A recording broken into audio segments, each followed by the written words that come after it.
చేయడంలో ముఖ్యంగా ఈ పెద్దపల్లి పార్లమెంటులో మొట్టమొదటి సీటు గెలిపించుకోబోతున్నాం.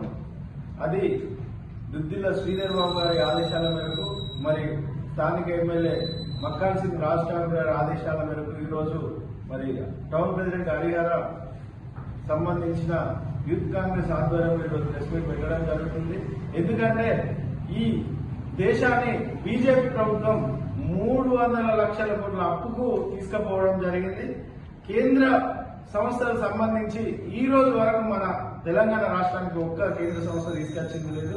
అదే గత కాంగ్రెస్ పాలనలో కేంద్ర సంస్థలు హైదరాబాద్ లో 4 మూలల బిహెచ్ఎల్, డిఆర్డిఎల్, ఈసీఎల్ లాంటి పెద్ద కేంద్ర సంస్థలు తీసుకొచ్చిన ఘనత కేవలం కాంగ్రెస్ పార్టీదే అని చెప్పి గర్వంగా చెప్తున్నాం.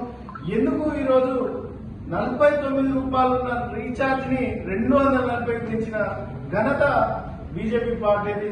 మరి 60 రూపాయలున్న పెట్రోల్ ను 110 రూపాయలు చేసిన ఘనత బీజేపీ పార్టీది. 250 రూపాయల టీవీ రీఛార్జ్ ని కూడా 400 పైన పెంచిన ఘనత బీజేపీ పార్టీది. ఈ బీజేపీ పార్టీ రైతులను మోసం చేసింది, పేదలను మోసం చేసింది. కరోనా సమయంలో కూడా స్థానికకు సంబంధించి పేదలకు సంబంధించిన నిత్యావసర సరుకులను పెంచిన దౌర్భాగ్యం ఉన్న ఈ బీజేపీ పార్టీకి మనం ఎందుకు ఓటేయాలి?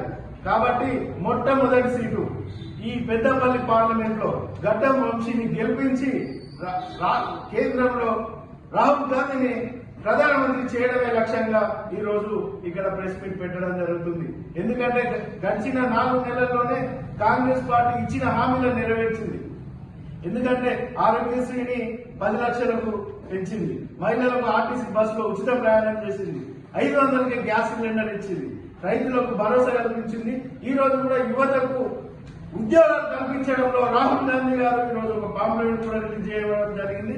చదువుకున్న విద్యార్థులకు ప్రతి ఇంటింటా ఈ పాంప్లెట్ చేరజేసి ఎవరికైతే ఎక్కడ జాబ్ కావాలో సైన్యంలో, నౌకాదళంలో, వాయు సైన్యంలో, రైల్వేలు ప్రతి ఇంటింటి గడప తిరిగి పాంప్లెట్ ప్రచారం చేసి రాష్ట్రంలో, దేశంలో కాంగ్రెస్ పార్టీ జెండా ఎగరేస్తామని చెప్పి గర్వంగా చెప్తుంది.